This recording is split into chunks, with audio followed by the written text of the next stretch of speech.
जय हिंद साथियों, स्वागत है आपका self study classes Vishwamit Jain YouTube channel में। दोस्तों आज हम हिंदी साहित्य की अपनी जो रोज आपकी टेस्ट सीरीज होती है, जिसमें हम ट्रिक के माध्यम से क्या पढ़ते हैं, प्रश्नों को याद करते हैं, रचनाओं को याद करते हैं, हिंदी साहित्य को याद करते हैं। ठीक है, रोज आपकी सुबह 9:30 बजे क्लास होती है ट्रिकी वीडियो की, तो देखना ना भूलें, हर रोज सुबह 9:30 बजे ट्रिकी वीडियो। ठीक है, चैनल को सब्सक्राइब कर लें। दोस्तों आप पीजीटी एग्जाम की तैयारी कर रहे हैं, नेट की कर रहे हैं, एलटी ग्रेड या किसी भी टेट एग्जाम की तैयारी कर रहे हैं जिनमें हिंदी साहित्य पूछा जाता है, तो उनके लिए ट्रिकी वीडियो बहुत ही इंपॉर्टेंट है। ठीक है, और वीडियो अच्छा लगे तो कमेंट में जरूर बताना। तो पूरा वीडियो सिर्फ आपको देखना है और कुछ भी नहीं करना, ना कुछ याद करना है ना कुछ, सिर्फ पूरा वीडियो देखना है। ठीक है, तो आज का जो आपका पहला प्रश्न है, पीली आंधी उपन्यास की लेखिका कौन है। 4 विकल्प है, 2 सेकंड आपको दिए जाते हैं। और यहां पर जरा खेत की तरह भी देख लेना, खेत की तरफ, कि देखो कैसे पीली आंधी आई है। तो आपका बिल्कुल सही आंसर हो जाएगा क्या, प्रभा खेतान। दोस्तों आपने देखा कि पीली आंधी कहां पर आती है, खेतन में आती है, खेतों में आती है ना, क्योंकि जब सरसों फूलता है तो पीला पीला आंधी आ जाती। ठीक है, तो कहां आती पीली आंधी, खेतन में। तो पीली आंधी उपन्यास की लेखिका कौन होंगी, प्रभा खेतान। प्रभा खेतान यानी आ नंबर आपका बिल्कुल सही हो जाएगा। ठीक है, याद हुआ बिल्कुल। तो अगला प्रश्न बताना है, अपनी खबर आत्मकथा के लेखक कौन है। 4 विकल्प हैं, 4 में से एक का चयन करना है, फिर मैं आपको बताऊंगा। मैं आपको बता देता हूं दोस्तों कि अपनी खबर किन्हें नहीं रहती। अपनी खबर जो उग्र हो जाते हैं, जो उग्र हो जाते हैं, उन्हें अपनी खबर नहीं रहती कि मैं मर रहा हूं कि जी रहा हूं कि क्या हो जाएगा, उन्हें अपनी खबर नहीं रहती। जो उग्र हो जाते हैं, तो अपनी खबर आत्मकथा किसकी होगी, किसकी होगी, उग्र जी की। पांडे बेचन शर्मा उग्र। ठीक है, आ नंबर आपका बिल्कुल सही हो जाएगा। ठीक है, और आत्मकथा की बात आई है दोस्तों, तो आत्मकथा आपको पता है कि राजेंद्र प्रसाद की क्या है, सत्य की खोज, सत्य की खोज है ना, बनारसी दास जैन अर्ध कथानक है ना, तो इनको भी आपको याद रखना है। नेक्स्ट देखो, अंधा युग के रचनाकार कौन है। अंधा युग दोस्तों आपको पता है कि धर्म ना हो तो युग भी कैसा हो जाता है, अंधा युग हो जाता है। आपने देखा होगा इतिहास में, धर्म विहीन राज्य अंधा युग रहा, धर्म विहीन राज्य का जो युग रहा वो अंधा युग रहा। धर्म की बहुत ही भूमिका रहती है, इसलिए अंधा युग होगा जिसमें धर्म नहीं होगा। तो अंधा युग के रचनाकार कौन होंगे, धर्मवीर भारती है ना। एक रचना और याद रखना, मुक्ति बोध जी की, मुक्ति बोध जी की कामायनी पुनर्विचार। कौन सी, कामायनी पुनर्विचार इनकी रचना है, और कामायनी जयशंकर प्रसाद की, और कामायनी पुनर्विचार मुक्ति बोध जी की है। ठीक है, अज्ञे जी को भी याद रखना है, अज्ञे जी भी रचनाकार हैं अपने, कितनी नाव में कितनी बार है ना, ये भी याद रखनी है। बहुत सारी रचनाएं हैं, प्रयोगवाद के माने जाते हैं, श्रेष्ठ कवि हैं अज्ञे जी। अगला बताना, रीति काव्य में कौन सा काव्य रूप अपनाया गया है। जी हाँ दोस्तों, काव्य रूप आपको बताना है, और रीति काल आपने पढ़ा है, सिद्ध काव्य धारा है ना, आपने पढ़ा है ना, रीतिबद्ध, रीति सिद्ध, रीति मुक्त है ना, रीति काव्य धारा में ये धाराएं पढ़ी हैं आप लोगों ने। और दोस्तों आपको एक मुक्त धारा भी है रीति काल में, कौन सी है, रीति मुक्त। तो रीति काव्य में कौन सा काव्य रूप अपनाया जाएगा, मुक्तक काव्य। मुक्तक काव्य यानी कि सा नंबर आपका बिल्कुल सही हो जाएगा है ना। रीति काव्य में कौन सा काव्य रूप अपनाया गया, मुक्तक काव्य अपनाया गया, यानी सा नंबर आपका बिल्कुल सही होगा। बूंदी नरेश भावसिंह के दरबारी कवि कौन थे। बूंदी नरेश भावसिंह के दरबारी कवि बताना है। और दोस्तों यहां पर आ रहा है भाव है ना, और यहां पर आ रहा है आपका उत्तर मति। तो आपको पता होगा दोस्तों, भाव हम बोलते ना यार कि मेरे भाव बन रहे हैं कि कुछ अच्छा खाया जाए है ना, भाव और मति आप बोलते यार उसकी कैसी मति हो गई, उसने ऐसा काम कर दिया, बोलते ना। तो मति यानी कि भाव, और भाव यानी कि मति। तो भाव से के जो दरबारी कवि थे वो कौन थे, मति, क्योंकि मति और जो भाव हैं एक दूसरे के क्या हो जाएंगे, पर्यायवाची। तो आ नंबर आपका बिल्कुल सही हो जाएगा, मतीराम। ठीक है, भाव सिंह के दरबारी कवि कौन थे, मतीराम थे। आ नंबर आपका सही होगा।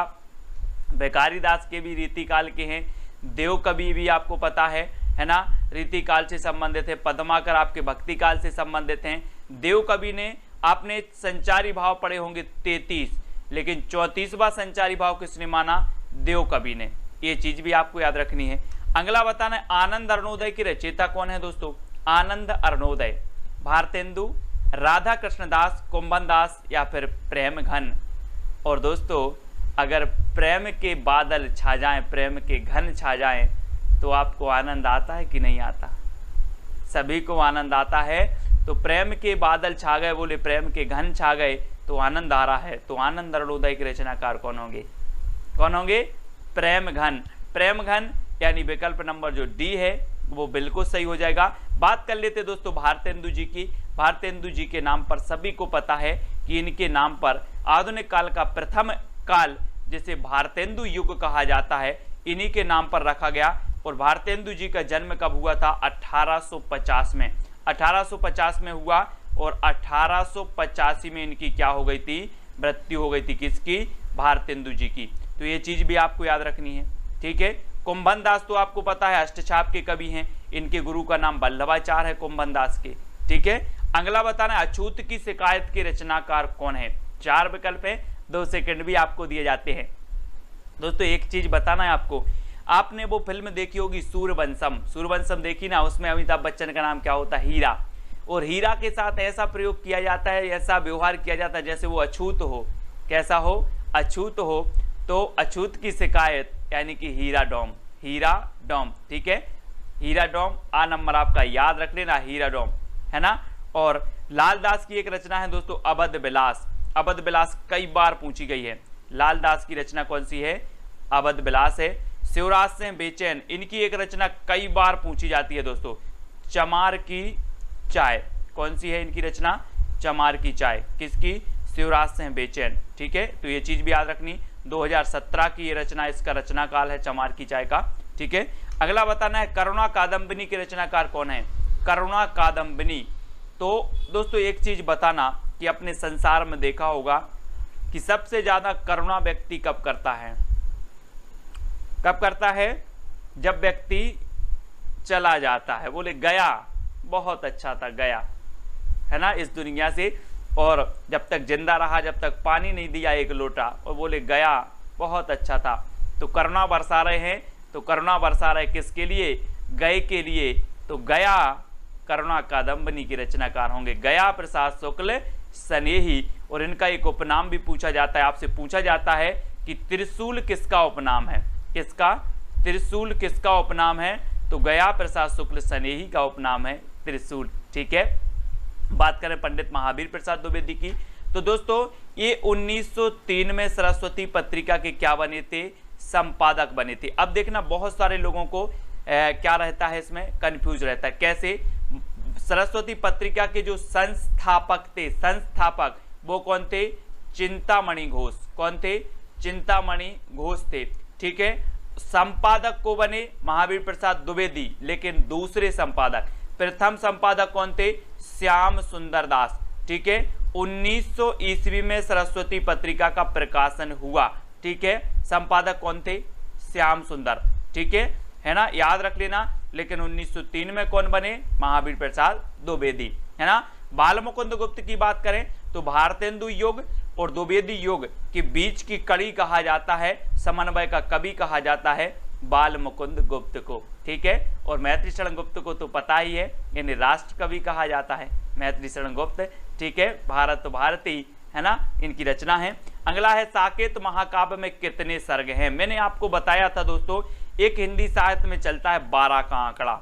12 लकी नंबर है हिंदी साहित्य का। 12 कैसे लकी नंबर है? यहाँ पर 12 लिखा, आपने देखा कि साकेत में कितने सर्ग? 12, ठीक है। और रामानंद के कितने शिष्य? कितने शिष्य? रामानंद के 12, ठीक है।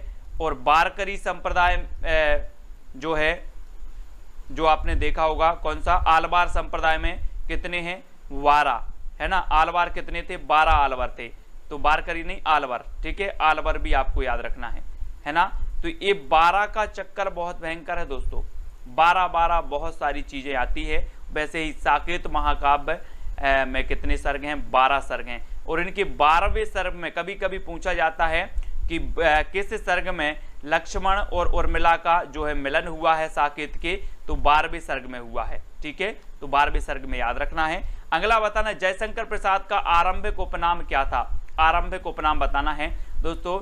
बात कर लेते हैं जयशंकर प्रसाद जी की, है ना। और जयशंकर जी प्रसाद जो है ये छायावाद के श्रेष्ठ कवि माने जाते हैं, आधार स्तंभ माने जाते हैं और प्रवर्तक भी माने जाते हैं। ठीक है, अलग अलग विद्वानों ने अलग अलग प्रवर्तक माना है, किसी ने सुमित्रा नंदन को माना है, किसी ने जयशंकर प्रसाद को माना है, तो सभी को याद रख लेना है। ठीक है, और जयशंकर प्रसाद का जो आरंभिक उपनाम था वो क्या था, कलाधर। क्या नाम था, कलाधर। अगर आपको कला सीखनी है तो आप कहाँ जाओगे, शंकर जी के पास जाओगे, है ना। कहाँ जाओगे, शंकर जी के पास जाना, भगवान कला सिखा दो हमें। तो कला सीखनी है तो कहाँ जानी, शंकर जी, यानी कि जयशंकर प्रसाद जी का उपनाम था कलाधर। ठीक है, अब दोस्तों मधोप उपनाम एक कई बार पूछा गया है, तो मधोप उपनाम था किसका, मैथिली शरण गुप्त का। ठीक है, मैथिली शरण गुप्त का उपनाम क्या था, मधोप। ठीक है, त्रिशूल किसका था, तो गया प्रसाद शुक्ल स्नेही। गया प्रसाद शुक्ल स्नेही का उपनाम था क्या, त्रिशूल। वैद्यनाथ जो मूल नाम था वो किसका था, नागार्जुन का। किसका था, नागार्जुन का। तो ये उपनाम हमेशा पूछे जाते हैं। ठीक है, तो इतनी चीजें याद रखनी है। ठंडा लोहा के रचनाकार कौन है, ठंडा लोहा दोस्तों आपको बताना है, 2 सेकंड भी आपको दिए जाते हैं। मैं आपको बता दूं कि लोहा कितना भी गर्म हो, लोहा कितना भी गर्म हो, जब धर्म के पास आता है तो ठंडा हो जाता है। धर्म के पास आता है तो ठंडा हो जाता है। तो ठंडा लोहा के रचनाकार कौन होंगे, कौन होंगे, धर्म के पास आता है तो लोहा ठंडा हो जाता है, तो धर्मवीर भारती, यानी आ नंबर आपका बिल्कुल सही हो जाएगा। बात करें महादेवी वर्मा की, छायावाद की श्रेष्ठ कवित्री, आधुनिक मीरा इन्हें कहा जाता है। क्या कहा जाता है, आधुनिक मीरा। ठीक है, एक फैक्ट आपको याद रखना है। नेक्स्ट बात करें दोस्तों, इनकी एक रचना है यामा। यामा के लिए इन्हें क्या मिला, ज्ञानपीठ पुरस्कार मिला। ठीक है, याद रख लेना। इनकी रचनाएं और भी हैं, रश्मि है, नीरजा है, निहार है, महादेवी वर्मा जी की, इनको आपको याद रखना। हजारी प्रसाद द्विवेदी की बात करें तो हिंदी साहित्य के आदिकाल को इनने आदिकाल नाम दिया, है ना। हिंदी साहित्य का उद्भव विकास, हिंदी साहित्य की भूमिका, हिंदी साहित्य का आदिकाल, इनके ही ग्रंथ है हजारी प्रसाद द्विवेदी की। एक और श्रेष्ठ रचना पूछी जाती है, अशोक के फूल।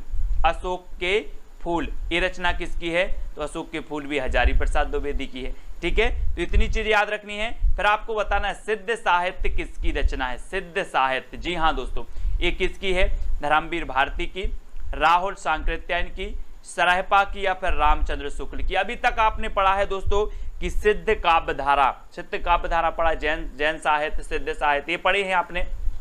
लेकिन आज रचना भी पढ़ लो कि सिद्ध साहित्य जो रचना है वो किसकी है, धर्मवीर भारती की, है ना। और आपको पता है कि धर्म में बहुत सिद्धि चलती है। आपने बोला कि मैंने वे मंत्र का जाप किया मुझे सिद्धि हो गई, तो सिद्धि हो गई यानी कि सिद्ध साहित्य, है ना। तो धर्मवीर भारती इस प्रकार से याद रख लेना, इनकी रचना है। और राहुल सांकृत्यायन की बात करें तो राहुल सांकृत्यायन ने हिंदी का प्रथम कवि कैसे माना है, सरहपा को माना है। ठीक है, राहुल सांकृत्यायन की आत्मकथा का नाम है दोस्तों मेरी जीवन यात्रा। मेरी जीवन यात्रा, ये चीज भी आपको याद रख लेना है। ठीक है, और मेरी जीवन यात्रा और किसकी है, तो जमुना देवी बजाज की भी आत्मकथा का नाम है।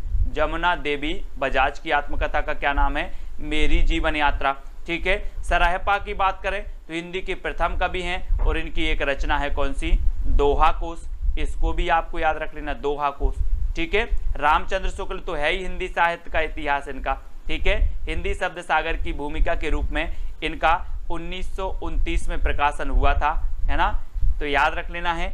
अगला आपको बताना है हिंदी शब्दानुशासन के लेखक कौन है। हिंदी शब्दानुशासन दोस्तों एक चीज बताना कि शब्दों का अनुशासन किसको सिखाया जाता है, किसको सिखाया जाता है, जब एक बालक किशोरावस्था में पहुंचता है, किशोरावस्था में पहुंचता है तब उसे सिखाया जाता है शब्दों का अनुशासन। तो हिंदी शब्दानुशासन के लेखक कौन होंगे, किशोरीदास वाजपेयी। ठीक है, याद रख लेना, इनकी रचना है, बहुत ही महत्वपूर्ण रचना है, हिंदी शब्दानुशासन के लेखक किशोरीदास वाजपेयी। और दोस्तों आपको याद रख लेना है, कभी आपसे अगर पूछा जाए कि हिंदी का पाणिनि किसे कहा जाता है, हिंदी का पाणिनि किसे कहा जाता है, तो वो कहा जाता है किशोरीदास वाजपेयी को। ये चीज भी याद रखनी है। ठीक है, अगला क्वेश्चन है अंगद पेज की रचनाकार कौन है। प्रश्न क्रमांक 14 का उत्तर आपको बताना है। दोस्तों एक चीज बताना, आपने रामायण देखी होगी और आपने देखा होगा अंगद रहते एक अंगद, और अंगद अपना पैज रोप देते हैं लंका में, किसकी कृपा से? किसकी कृपा से? ईश्वर की कृपा से। किसकी कृपा से? ईश्वर की कृपा से अंगद ने पैर रोप दिया। तो अंगद पैज ईश्वर की कृपा, यानी कि ईश्वरदास। ठीक है, इनकी रचनाकार हो जाएंगे। नावादास के बारे में आपको पता है, इनकी रचना है कौन सी? भक्तमाल है। ठीक है, भक्तमाल जीवन व्रत कहलाता है, और भक्तमाल की टीका लिखी किसने? प्रियादास ने। ठीक है, किसने लिखी? प्रियादास ने। ये चीज भी आपको याद रखना है। ठीक है, अग्रदास भक्त नावादास के गुरु हैं अग्रदास, और दोस्तों अग्रदास की एक रचना है कौन सी? ध्यान मंजरी। ध्यान मंजरी किसकी रचना है आपसे पूछा जाएगा, तो ये अग्रदास की है। ठीक है, इतनी चीजें याद रखनी है। अपराजिता के रचनाकार कौन है? अपराजिता रामेश्वर शुक्ल अंचल, दिनकर, तुलसीदास या फिर माखनलाल चतुर्वेदी। तो दोस्तों आपको बताना है, आप जिस भी अंचल के हो, आप जिस भी अंचल मतलब होता है क्षेत्र। ठीक है, आप जिस अंचल के हो वहां पराजित होंगे क्या? नहीं होंगे। हर व्यक्ति अपने अपने अंचल में कैसा है? मैं तो अपने अंचल में अपराजित हूं, बोलूं मुझे कोई पराजित नहीं कर सकता। तो अंचल में क्या है? अपराजित हैं। तो रामेश्वर शुक्ल अंचल है ना, अपराजिता के रचनाकार होंगे अंचल साहब, है ना। दिनकर के बारे में सभी को पता है, उर्वशी इनका श्रेष्ठ उर्वशी इनकी रचना है। ठीक है, और उर्वशी के लिए इनको क्या मिला है दोस्तों? ज्ञानपीठ पुरस्कार मिला है। उर्वशी एक रचना जयशंकर प्रसाद जी की भी है, वो भी याद रखना है। ठीक है, तुलसीदास कवि का भी नाम है, तुलसीदास निराला जी की रचना भी है। ठीक है, निराला जी की रचना है, ये चीज भी याद रखनी है। तुलसीदास नाटक है एक दोस्तों, तुलसीदास नाटक मधुसूदन जी की है, मधुसूदन का एक नाटक है तुलसीदास नाटक, तो वो भी याद रखनी है। माखनलाल चतुर्वेदी की बात करें तो एक भारतीय आत्मा कहा जाता है माखनलाल चतुर्वेदी को। ठीक है, और अपराजिता के रचनाकार रामेश्वर शुक्ल अंचल जी हैं। अगला बताना, देहाती दुनिया की रचनाकार कौन है? देहाती दुनिया, दोस्तों एक चीज बताना कि देहाती दुनिया में क्या होता है। वो नहीं जानते कि अगर मगर क्या कुछ, वो जानते हैं कि मैं शिव की पूजन करता हूं और शिव ही मेरी सहाय करेंगे। क्या करेंगे? शिव ही सहाय करेंगे। कहां पर? देहाती दुनिया में। तो देहाती दुनिया किसकी होगी?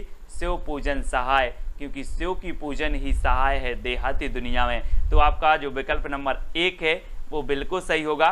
ठीक है, याद रख लेना। बात गोकुल दास की बात करें तो दोस्तों आपको कई बार बताया है, 252 वैष्णव की वार्ता और 84 वैष्णव की वार्ता, ये जीवन व्रत हैं गोकुल दास के, इनको भी याद रखना है। हालाते कन्हैया की रचनाकार कौन है? प्रश्न क्रमांक 17, विद्यापति, मलिक मोहम्मद जायसी, हजारी प्रसाद द्विवेदी या अमीर खुसरो। हालाते कन्हैया, दोस्तों एक चीज बताना कि आपको पता है लॉकडाउन में हालात भी बिगड़ गए, किसके? अमीरों के भी, अच्छे अमीरों के हालात बिगड़ गए। तो हालाते कन्हैया किसकी है? अमीर खुसरो। ठीक है, अमीर खुसरो याद रख लेना। ठीक है, विद्यापति को सभी जानते हैं, इन्हें अभिनव जयदेव कहा जाता है, कवि शेखर भी कहा जाता है। ठीक है, अभिनय जयदेव भी, और मैथिल कोकिल भी कहा जाता है, मैथिल कोकिल। ठीक है, किसे? विद्यापति को। और पदलता पताका इनकी रचना है, पदावली, कीर्तिलता और कीर्ति पताका। ठीक है, ये चीज आपको याद रखना है, ये किसकी है? विद्यापति जी की है। ठीक है, और जायसी का पद्मावत तो आपको पता ही है। मंगलसूत्र की रचनाकार कौन है दोस्तों? प्रेमचंद की जब मैं आपको रचना याद करवाऊंगा ट्रिक से, तो प्रेमचंद जी का मंगलसूत्र क्या रह गया? अधूरा रह गया। प्रेमचंद जी का जो मंगलसूत्र उपन्यास है ये क्या रह गया? अधूरा रह गया। और ये मंगलसूत्र किसका है? प्रेमचंद जी का है। ठीक है, पंडित महावीर प्रसाद द्विवेदी की बात करें दोस्तों तो इनकी एक रचना है संपत्ति शास्त्र। क्या है? संपत्ति शास्त्र, बहुत ही श्रेष्ठ है, कई बार पूछा गया संपत्ति शास्त्र, है ना। और याद रख लेना, कुशल लाभ की तो आपको पता ही है ना, कुशल लाभ, ढोला मारूरा दूहा कुशल लाभ, कल्लोल कभी कभी ऐसे आता है। ठीक है, अगला बताना है जयशंकर प्रसाद का प्रथम नाटक कौन सा है। अब जयशंकर प्रसाद की बात आती है तो मैं आपको हर बार बताता हूं कि इनका एक कामायनी नाम का महाकाव्य है, कामायनी नाम का। ठीक है, जिसमें कितने सर्ग हैं? 15 सर्ग हैं। ठीक है, याद रखेंगे। और दोस्तों जयशंकर प्रसाद ने बहुत नाटक लिखे हैं इन्होंने। सज्जन इनका प्रथम नाटक माना जाता है। प्रायश्चित इनका नाटक है। कामना इनका नाटक है, कल्याणी परिणय है, राजश्री इनका प्रथम ऐतिहासिक नाटक है।